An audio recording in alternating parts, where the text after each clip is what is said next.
2장 신호의 힘. 신호를 바꾸는 것은 가난 유전자 등을 바꾸는 것보다 더 현실적이다. 하버드에 들어간 키신저의 오로라. 히틀러가 제2차 세계대전으로 전 세계를 공황 상태에 빠뜨릴 때 마침 독일 퓨리트에선 헨리 키신저가 태어났다. 그리고 운이 없게도 키신저가 눈을 떠보니 자신은 유대인이었다.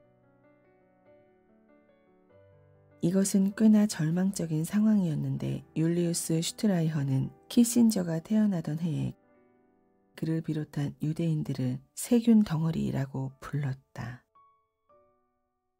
그러나 아프리카에서 굶어 죽을 운명을 달고 태어난 아이들에게도 때에 맞는 천진난만함이 숨어 있듯이 키신저도 죽을지 모른다는 두려움 대신에 축구공을 들고 뛰어다니느라 정신이 없었다. 비록 아버지가 학교 선생이었지만 키신저의 눈은 동그란 공에 맞춰져 있었고 학교 성적은 모두의 의견대로 볼품없었다. 그렇다고 축구에도 뚜렷한 재능이 있는 것도 아니었는데 교실에서 흔하게 볼 수 있는 공부 안 하는 뒷자리 학생으로 담임들은 평가하곤 했다. 졸업할 때 성적은 전 과목 C등급을 받았고 그나마 물리와 화학에서 B를 받은 게 아버지의 회초리가 덜 휘둘러지는 유일한 이유였다. 키신저가 놀자고 하면 언제나 부모님은 라이온 없다 하시면서 저를 당장 청소년 여름 캠프로 보내버리곤 했죠. 혹시나 나쁜 물들까 봐요. 라이온은 키신저의 절친이었지만 라이온 부모는 그 사실이 가장 무서웠다. 그러나 그렇게 평화로웠던 키신저의 세상은 시간이 지나면서 조금씩 금이 가고 있었다. 히틀러의 영향력이 갈수록 높아지고 있었던 것이다. 히틀러가 유대인 세균을 깨끗하게 제거하자고 독일 시민들에게 외칠 무렵 키신저의 부모는 다행히 그의 손을 잡고 뉴욕 한복판으로 뛰쳐나왔다. 그리고 그의 세상은 바로 영화처럼 무너졌고 탈출하지 못한 유대인 친척들은 그의 분노에 찬 표현대로 독가스실에서 온몸이 갈려 비누가 되었다. 알파벳도 버거운 사람에게 속어와 복잡한 악센트가 난무하는 뉴욕 한복판은 모두의 입을, 특히 자신이 가장 사랑했던 아버지의 입도 다물게 만든 것이다. 그런데 바로 그때 키신저는 모순적으로 무언가 상당히 다른 사람이 되어 있었다. 그는 독일에서 갓 들어온 하버드 예비 스타처럼 행동했다. 교실 뒷좌석에 앉아있던 키신저는 갑자기 자신의 검은 뿔테 안경에 어울리는 행동을 하기 시작했고 그의 성적표는 갑자기 전 과목 A등급을 가리켰으며 전후 사정을 알 리가 없는 뉴욕 교사들은 그의 폭발적인 학습 의지에 감탄했다. 그리고 하버드 대학은 이런 학생을 놓치지 않는다. 하버드에 들어간 키신저는 전 세계 상위 0.1%의 인재들 앞에서도 웃음을 지을 줄 알았다. 그의 성적표는 여전히 빛이 났으며 그의 졸업 논문은 하버드에서 가장 권위 있는 교수인 윌리엄 엘리엇의 눈을 사로잡고 엘리엇은 전 세계 엘리트들이 모이는 곳에 키신저를 가장 먼저 등장시켰다. 하버드의 문을 나서자마자 미국은 독일에서 비누가 될 뻔한 키신저에게 미국의 전체 운명을 맡겼다. 그리고 그것은 제법 현명한 선택이었는데 키신저는 베트남전을 종식시키고 중국과 관계 개선을 이끌어내면서 노벨 평화상을 주며 외교 역사에 잊지 못할 획을 남기게 된다. 무엇이 이러한 말도 안 되는 변화를 만든 것일까? 키신저의 이야기는 어릴 때부터 잘 닦여진 원석에 대한 이야기가 아니다. 혜성같이 등장한 하버드 스타 키신저를 연구하는 학자들은 뉴욕 교실에서의 최초의 변화에 주목한다.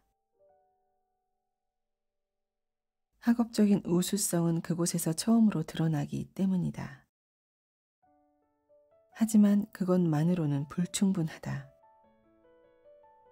자신의 모국어가 있던 환경에서도 평균 이하였던 학생이 갑자기 제대로 된 예열 과정도 없이 전혀 새로운 환경에서 뛰어난 두각을 보인다는 것은 우리가 이해하는 매끄러운 성공 곡선에는 전혀 존재하지 않는 성공 방식이다.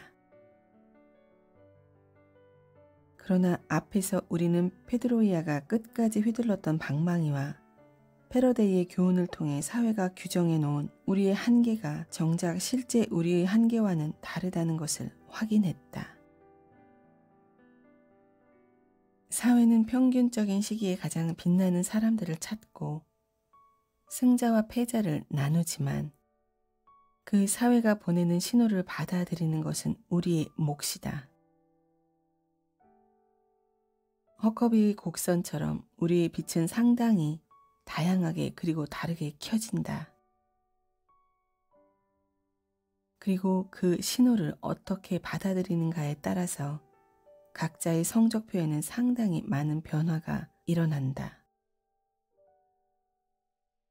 그 변화는 키신저가 만난 놀라운 힘이 될 수도 있고 사회가 예상한 대로 번아웃되어 나가 떨어지는 모습이 될 수도 있다.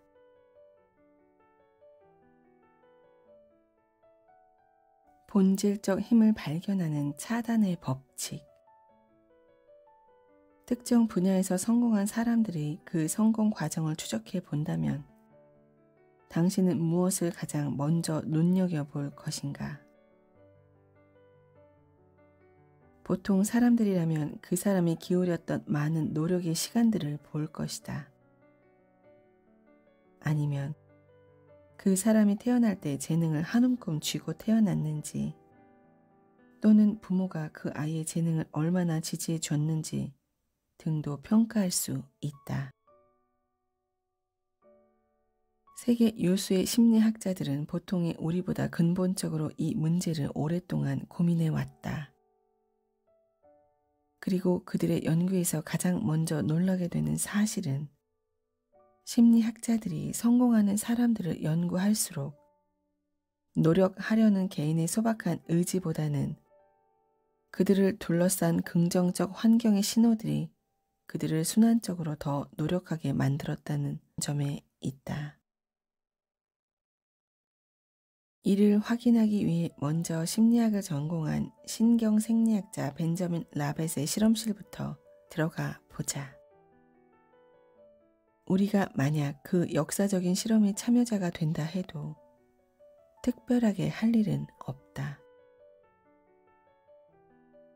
실험실에서 라벳은 우리에게 간단하게 손가락이나 손목 따위를 자유롭게 한번 구부려 보라고 요청할 것이다. 다른 것도 아니고 최소한 손가락을 움직이는 것은 전적으로 나의 결정에서 나온다. 그렇지 않은가? 그리고 리벳은 뒤에서 당신의 뇌 활동을 체크할 것인데 놀랍게도 당신이 손을 구부리겠다는 의식적인 결정을 내리기도 전에 뇌가 먼저 명령을 내려버리는 모습이 모니터에 등장한다. 환경의 신호에 반응하는 뇌의 속도가 당신의 의지보다도 절망적일 만큼 빠르게 일어나는 것이다. 결론적으로 리벳의 실험실에서는 당신이 하는 모든 행동에서의 자유의지는 존재하지 않는다. 오히려 의지를 따지기보다는 고개를 들어서 당신 주변의 환경이 당신에게 무엇을 말하고 있는지를 보라. 리벳의 연구는 교실에서 밀려난 학생들을 이해하는데 좋은 단서가 된다. 스탠퍼드 심리학자인 클로드 스틸은 낮은 점수를 받는 학생들이 부정적인 환경의 신호에 둘러싸여 있고, 그럴수록 학생들은 학교가 자신이 성공하기에 적합한 곳이 아니라는 것을 계속 확인하게 된다고 말한다. 그리고 그들을 둘러싼 부정적인 환경의 신호들은 그들을 악순환으로 더 경쟁에서 밀려나게 만든다. 보통 사람들은 교실에서 밀려난 학생들을 노력의 부족으로 판단하지만, 심리학자들은 노력을 하게 만드는 환경의 신호에 주목한다. 그들이 관찰할 때 성적이 낮은 학생들은 상위권 학생들처럼 행동하지 않는다. 고난이도 문제를 의욕적으로 풀려 하지 않고 이미 자신은 풀 수 없다고 먼저 생각한다. 이것은 노력과 무관한 문제다. 만약 이 부정적인 신호들을 차단하고 다시 공부를 시작한다면 어떨까? 스틸과 그의 동료들은 학교로 가서 성적이 중간 정도 되는 학생들을 데리고 나왔다.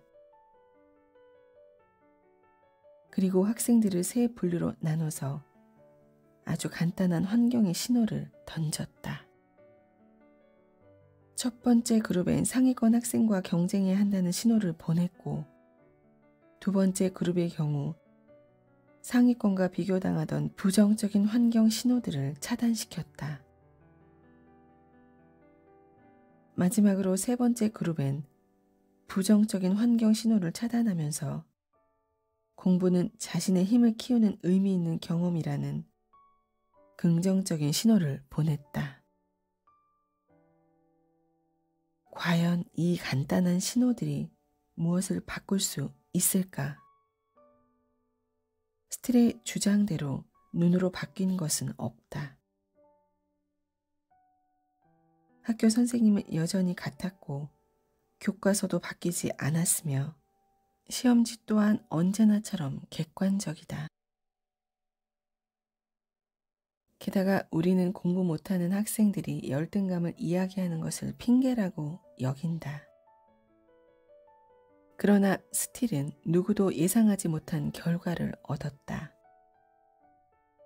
공부를 못하는 학생들로부터 공부를 못한다는 주변 신호를 차단하자 전 세계 심리학자들의 눈길을 집중시켰는데 그들의 성적이 2배가량 확연하게 뛰어오른 것이다.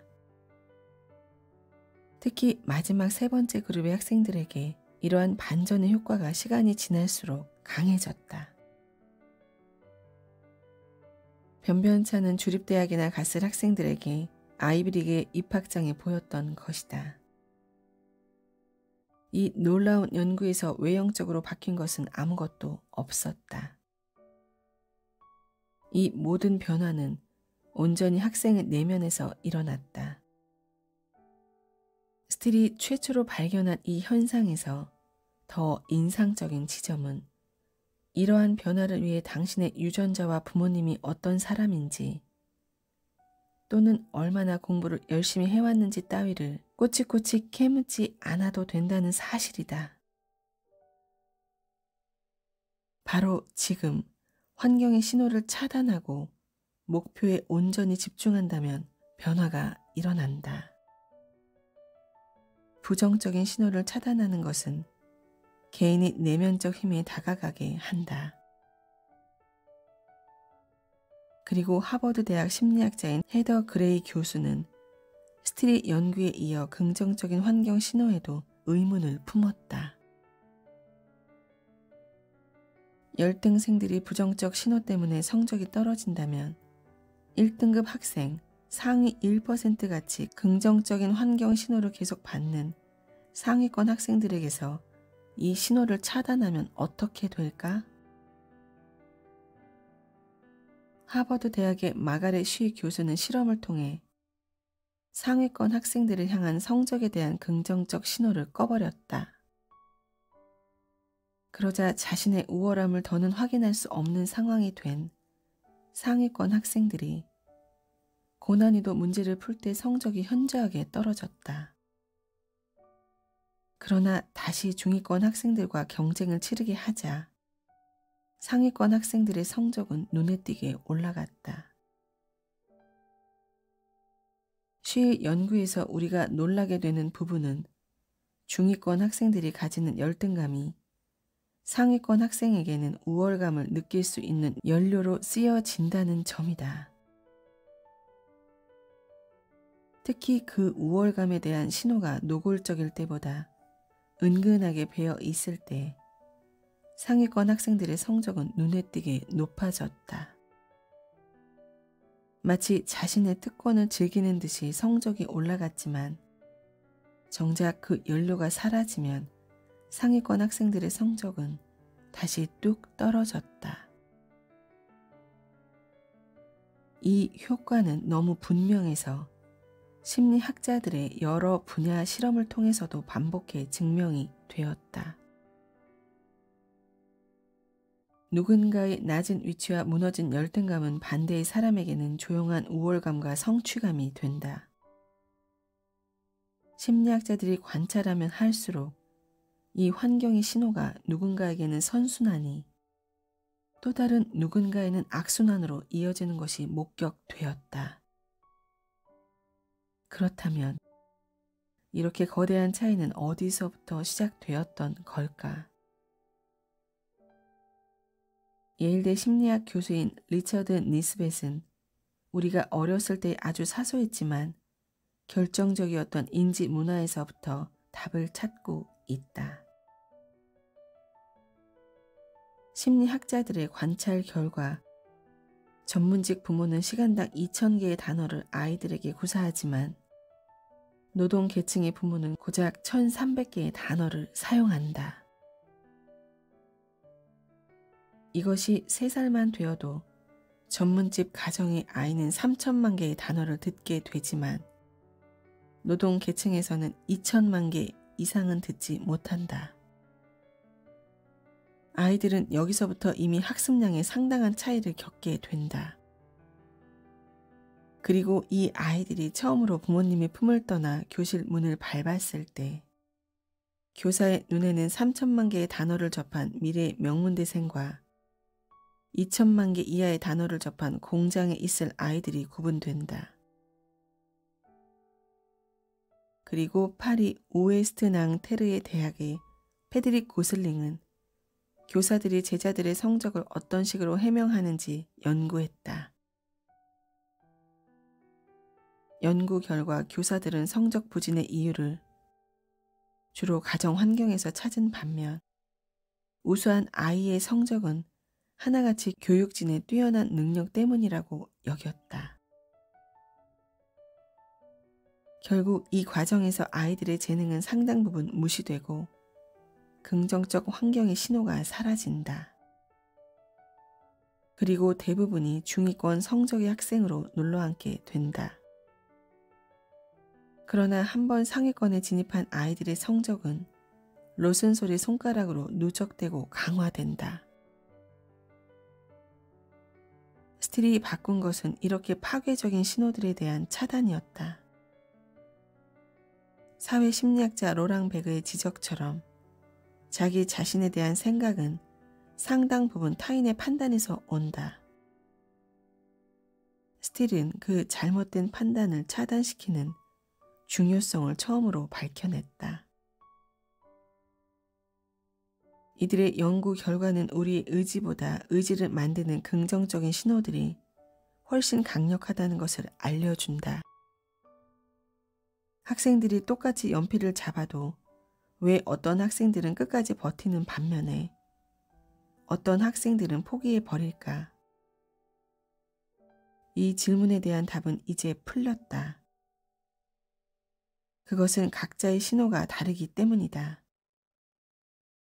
당신이 1등이라면 1등처럼 행동할 것이다. 그러나 꼴찌라면 결코 1등처럼 행동하지 않을 것이다. 예일대학 교수인 윌리엄 데르저위치는 이 부분을 한 하버드 학생의 논문을 통해 지적한다. 하버드 대학에 대해 논문을 쓴 4학년 여학생이 있었다. 그 여학생은 논문에서 모교인 하버드 대학이 학생들에게 자기 효능감, 자신의 능력에 대한 스스로의 기대, 평가 등을 뜻한다.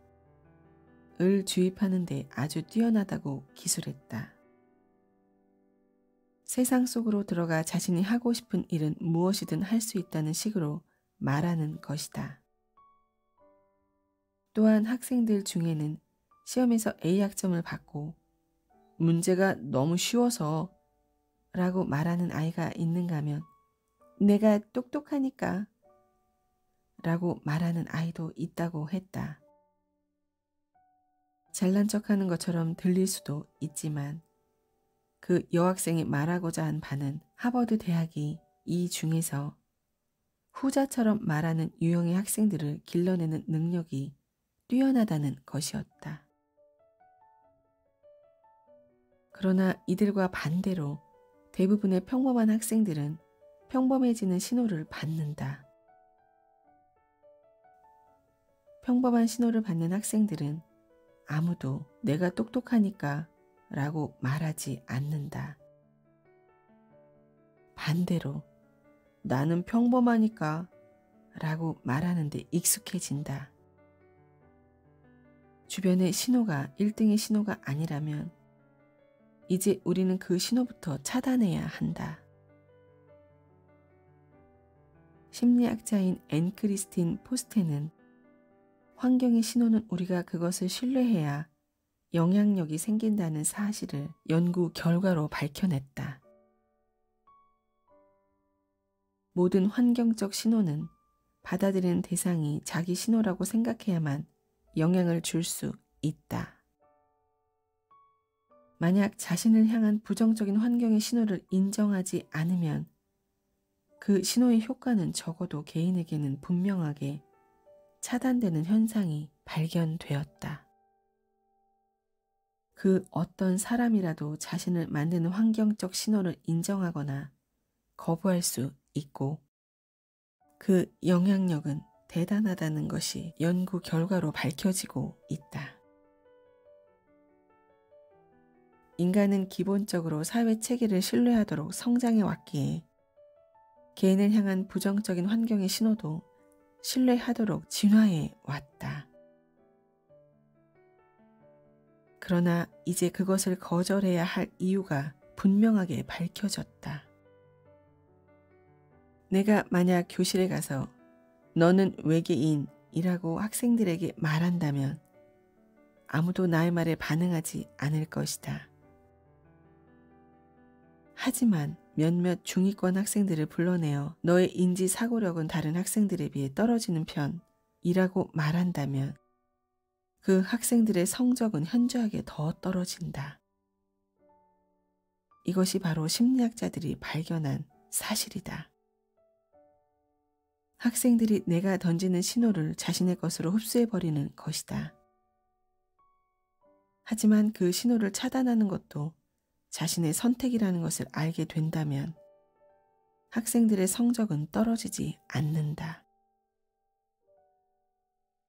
결론적으로 현재 위치가 자신의 전부가 아니라고 믿는 것은 스틸이 선물한 차단의 맛과 같다. 열등감을 가진 학생들이 감정을 끊고 객관적으로 공부의 의미를 다시 새기며 온전히 자신에게 집중하는 것은 교실 뒷자리에 앉아 있었던 키신저가 하버드의 오로라를 풍겼던 것과 같다. 다시 그에게로 돌아가 똑같은 차단의 법칙이 적용되었는지를 확인해 보자. 본질만 남은 공간. 훤칠한 외모의 여학생들의 마음을 사로잡던 키신저는 자신의 어린 시절을 돌이켜보며 히틀러가 아니었다면 아버지를 따라 평범한 학교 선생이나 되었을 것이라고 털어놓았다. 하지만 키신저의 어머니인 비올라는 좀 더 솔직하게 들려준다. 내 아들이지만 정말 끝내줬죠. 어릴 때부터 교실과는 담을 쌓고 싫어했습니다. 아들이 교실을 매일 도망쳐 나왔고 제 하루 일과는 교실에서 도망간 아들을 찾아오는 것으로 끝이 났으니까요. 뉴욕의 조지 워싱턴 고등학교에 도착한 키신저는 교실에서 조용히 책을 펼쳤다. 뉴욕에서 아버지는 키신저가 공부를 못한다고 회초리를 휘두르지 않았다. 아버지는 더 큰 공포에 질려 있었다. 어머니가 홀로 억척스럽게 생계를 지탱했고 키신저는 축구공에 더는 발을 대지 않았다. 그러나 키신저가 책을 펼칠 때는 이미 너무 늦은 때였다. 영어를 가장 못하는 외국인 키신저에게 영어만 가능한 교실 공간은 긍정적인 신호가 전혀 없었다. 그리고 막상 연필을 잡자 운명은 그를 공장으로 끌고 가 버렸다. 아침에 일을 하고 저녁에 교복을 입고 책을 펼치는 것. 게다가 쌓아온 공부의 흔적이 있던 학생도 아니고 운명이 다시 공장으로 끌고 갈 만큼 모든 것이 엉망진창으로 풀려버린 이 학생에게 무엇을 기대할 수 있을까? 20년 뒤 그 공장에서 그대로 나사를 조이고 있어도 전혀 어색하지 않을 것이다. 그러나 키신저는 우리가 생각하는 이 모든 의심의 신호들을 내면에서 차단해 버렸다.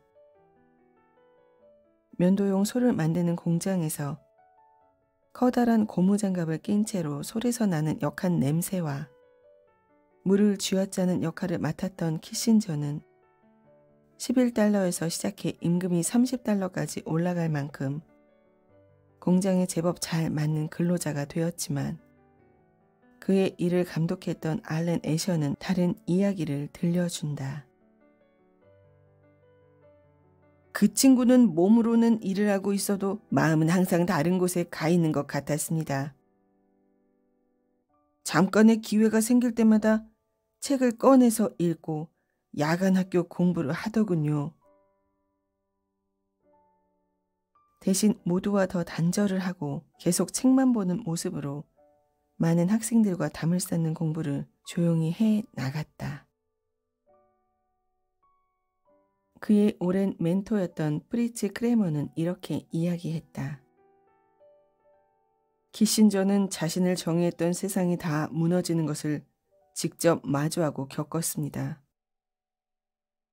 모든 것이 쉽게 아무것도 아닌 것이 된다는 것을 어린 나이에 배웠죠. 그렇다면 남는 게 뭘까요? 키신저에게는 견고한 하버드 입학장이 필요했습니다. 그게 전부입니다. 고등학교 1학년에 영어도 못하는 B급 외국인 학생이 미국으로 날아와 하버드를 외쳤다. 나머지 모든 신호는 무시했다. 그렇게 차단의 3년은 하버드에서 절대 놓치고 싶지 않은 학생으로 만들었다. 그리고 하버드에 들어간 그는 하버드에서도 괴짜로 유명했다. 그의 하루는 여전히 공부에서 공부로 마감이 되었다. 주변 학생들이 증언하듯 공부 외에는 모든 것이 차단되었다.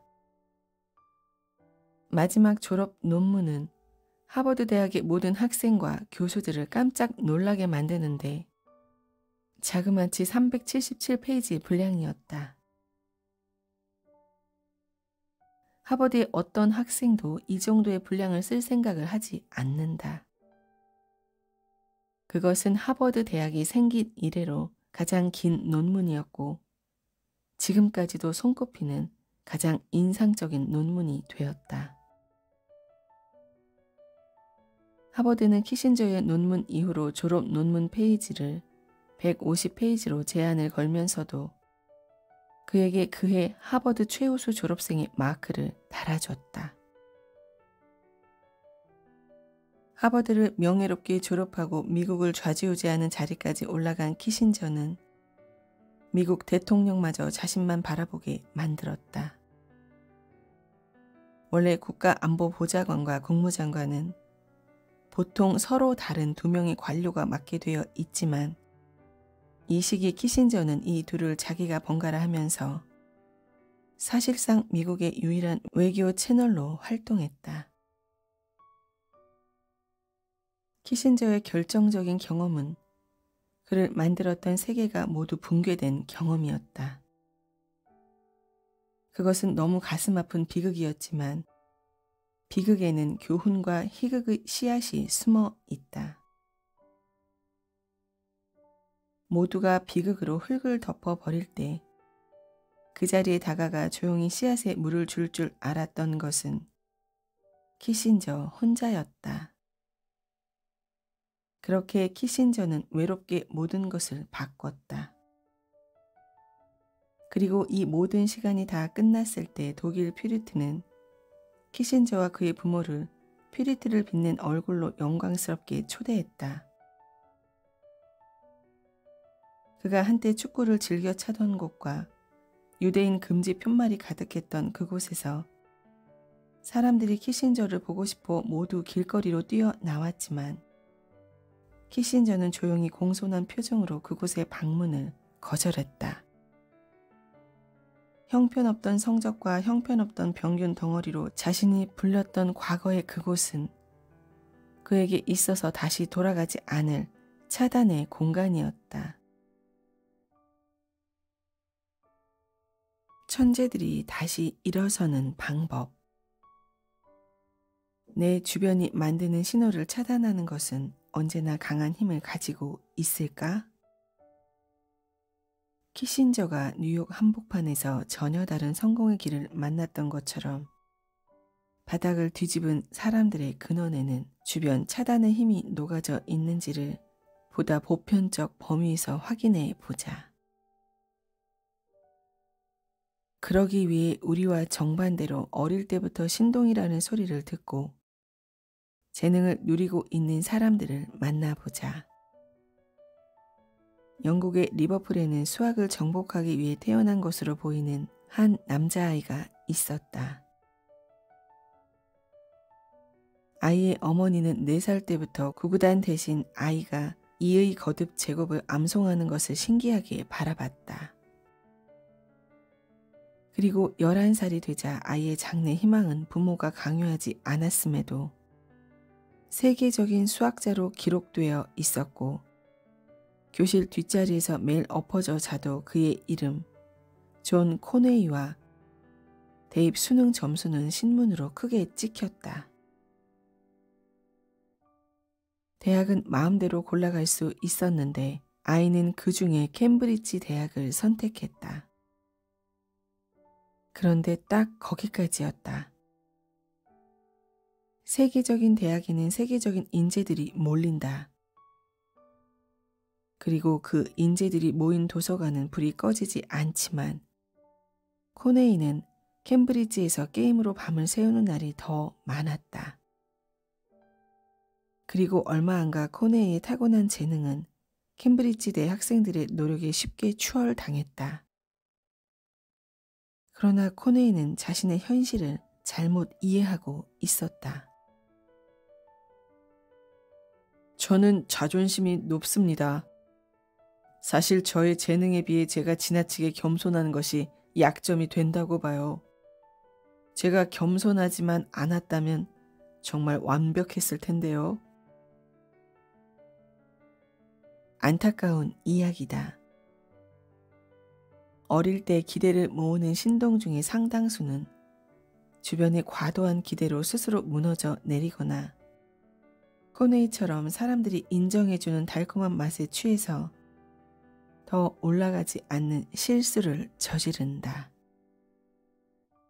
하루는 같은 학교 교수를 우연히 길에서 마주치게 되었는데 교수가 코네이에게 물었다. 그래, 구직 준비는 잘 되어 가니? 아니요. 한 게 아무것도 없어요, 교수님. 학교에 구직 자리가 몇 개 있긴 한데 거기 지원해보지 그러니? 제가 어떻게 하면 되죠? 지원서를 써봐. 한 게 없는데 지원서에 뭐라 써야 될까요? 교수는 과거의 신동에 안타까움을 느꼈다. 그는 서류 가방을 꺼내서 펜과 종이를 꺼내더니 코네이를 위한 지원서를 대신 써 주었다. 코네이는 그렇게 조교수 자리를 얻었다. 코네이는 스스로 부정적인 내면의 신호에 갇혔다. 그가 진행하던 수학 분야 프로젝트들은 모두 제대로 풀리지 않았고 대학에서 4명의 자식들을 위해 생계형 강의를 이어나갔다. 그렇게 별것 아닌 코네이는 그제서야 낮아지는 겸손이 무엇인가를 제대로 배웠다. 그리고 몇 년이 지난 1966년 코네이는 당시 수학계에서 가장 화제가 되고 있던 리치 격차 이론을 접하게 된다. 존 리치의 말을 들어보자. 저는 이 문제를 해결할 만한 유명한 수학학자들을 계속 찾아다녔죠. 그런데 정작 첫 번째로 손을 든 것은 저의 관심에도 없었던 코네이였습니다. 코네이는 리치의 이론에 순식간에 빠져들었다. 이 문제는 자신이 해결할 수 있을 거라는 확신이 생겼다. 같은 대학의 존 톰프슨에게 리치의 이론에 보강되어야 될 중요한 부분에 관심을 가지라고 했지만 톰프슨은 게임기를 가지고 다니던 코네이의 말에 귀를 기울이지 않았다. 코네이는 확신에 가득 차 와이프에게 달려갔다. 나는 성공할 거고 이것은 나를 다시 유명하게 만들 거야. 모두가 나를 방해하지 않도록 당신은 중간에서 사람들을 잘 돌려보내줘. 그리고 코네이는 자신만의 작업실로 들어가서는 스스로 문을 잠궈버렸다. 코네이는 주변의 모든 비웃음에 전혀 신경 쓰지 않았다. 그리고 그 작업실에서 기적이 일어났던 것은 많은 날이 지난 어느 저녁이었다.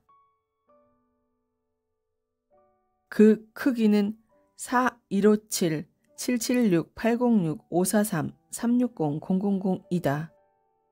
또는 2배의 크기일 수도 있다. 코네이는 떨리는 목소리로 캠브리지 대학의 톰슨에게 전화를 걸었고 그들은 정확하게 2배의 크기라는 것을 발견했다. 더 놀라운 사실은 코네이가 학계 주류로부터 무시를 당하고 스스로도 한물 같다는 것을 뼈저리게 느끼던 상황에서 세계적인 수학자들 모두를 놀라게 한 발견을 했다는 것이다. 그것도 자기 집이 작은 작업실 안에서 스스로 잠궈둔 자물쇠와 함께 말이다. 코네이는 이 발견 이후로 오랫동안 참았던 것처럼 세계적인 연구 결과들을 연이어 내놓기 시작하며 학자들의 모든 시선을 집중시켰다.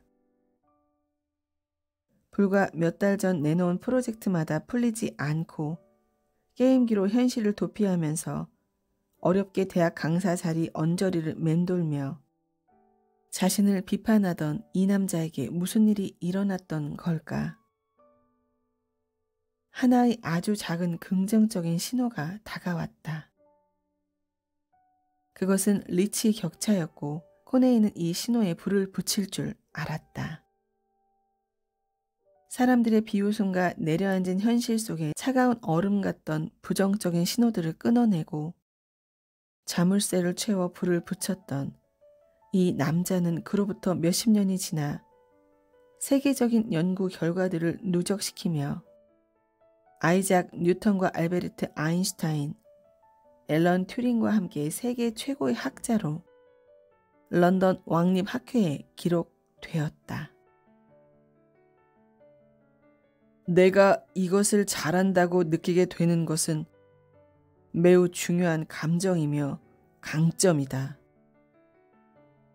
우리는 리벳의 실험실처럼 우리를 만드는 그 신호가 무엇을 말하는가에 항상 주목해야 한다. 코네이의 생애를 파헤쳤던 앤드류의 기록을 읽어보자. 코네이는 리치 격차의 대칭군 크기 발견에 대해 1968년 논문을 발표했다. 그리고 이것은 코네이가 이뤄낸 진짜 중요한 수학의 업적들이 첫 시동이 되어줬다. 그의 자신감은 다시금 거대하게 올라갔고 그 뒤로 초현실 숫자의 발견 등 그의 세계적 수학자로서의 업적은 갈수록 높아져 갔다. 큐리가 만난 나를 바꾸는 공식. 마리 큐리는 눈으로 보이지 않는 방사능을 밝히면서 동시에 사람에게도 보이지 않는 내면의 힘이 존재함을 자신의 삶으로 증명했다. 시간을 돌려 큐리의 삶을 다시 찾아가 보자. 큐리는 폴란드에서 태어났는데 교사의 집안의 자녀답게 제법 명석했다. 그 시대 가난한 집안의 여자가 명석하다는 것은 부유한 집안의 가정교사 노릇을 하기에 안성맞춤이라는 얘기였다. 치마를 입었다는 이유로 모든 기회의 창이 닫힌 것이다. 그렇게 부잣집 도련님들을 키우는 하녀 생활을 하던 큐리는 자신의 모든 것을 걸고 파리로 날아가기로 했다. 마치 악몽에서 빠져나오는 중인 것처럼 느껴졌어. 라고 일기장에 심경을 쓴 큐리는 이어 또박또박 정자로 새기듯이 다짐의 문구를 새겼다. 첫 번째 원칙. 다른 사람들이나 사건에 패하도록 자신을 내버려 두지 말자. 큐리는 주변의 놀란 표정의 시선을 닫았다. 그리고 딸의 커밍아웃을 감당하는 듯한 부모의 표정을 뒤로 하고 과학 공부를 위해 파리로 떠났다. 그러나 다른 대학생들이 졸업할 나이에 1학년 첫 입학이었다. 23살의 낯선 타지에 발을 디딘 그녀는 자신의 삶이 뒤처지고 있음을 이해하고 있었다. 그리고 다시 첫 번째 원칙을 되새겼다. 다른 사람들이나 사건에 패하도록 자신을 내버려 두지 말자. 큐리는 처음에는 부유한 사업가인 프랑스인과 결혼해 꽤 경제적으로 잘 살고 있는 친언니 집에 머물렀다. 언니와 형부는 큐리를 딸처럼 잘 대해줬지만 되려 이런 과한 대접에 부담을 느끼고 일부러 싸구려 하숙집을 구해 지내게 된다. 큐리는 당시의 심정을 이렇게 기록했다. 홀로 살고 있다는 생각, 날 도울 사람이 아무도 없고 매사를 스스로 해결해야 한다는 사실. 이 현실들은 내 모든 정신을 공부에 집중하게 했다. 그리고 그 공부는 처음에 어려웠다. 나는 과학에 위대한 아름다움이 있다고 생각하는 사람이다. 연구실, 과학자는 단순한 기술자가 아니라 마치 동화처럼 자신에게 감명을 주는 자연 현상 앞에 선 어린아이이기도 하다. 누가 이보다 더 과학과 사랑에 빠질 수 있을까? 늦은 나이에 대학에 들어간 것이 초기에는 어려움으로 작용했지만 큐리는 과학을 홀린 듯이 공부하며 이내 뛰어난 성적으로 이를 극복했다. 9천여 명의 남학생들을 제치고 1등을 거머쥔 것이다. 그녀는 결국 다른 사람들이나 사건이 자신을 지배할 수 없게 이겨냈다. 큐리는 계속 자신의 첫 번째 원칙을 지켜 나갔다. 그녀는 보이지 않는 방사능을 연구하기 시작했다. 여성이 공부하는 것을 십자수 놓는 것처럼 보는 사회에서 가장 위대한 발견이 될 방사능을 지원해 줄 곳이 있을까? 3년간 철저하게 화학자로 살면서 어느덧 피치 블렌드에서 정제된 라듐 표본을 추출하기 직전까지 도달했지만 연구 환경은 원시적이었다. 화학자 비렐름 오스트발트는 큐리의 공간을 보고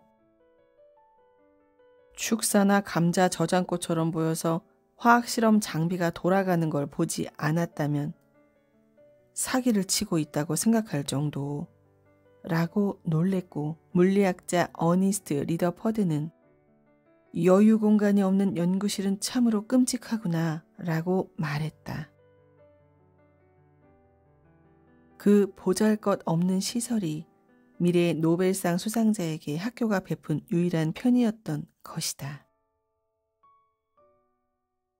퀴리도 시설이 좀 더 좋았으면 라듐의 분리를 1년 정도 일찍 해낼 수 있을 것임을 솔직하게 인정했다.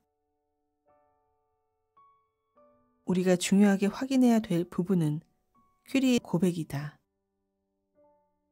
그러나 이 처참한 몰골의 헛간에서 나는 연구의 모든 것을 바치며 내 삶에서 최고로 가장 행복한 시간을 보냈다.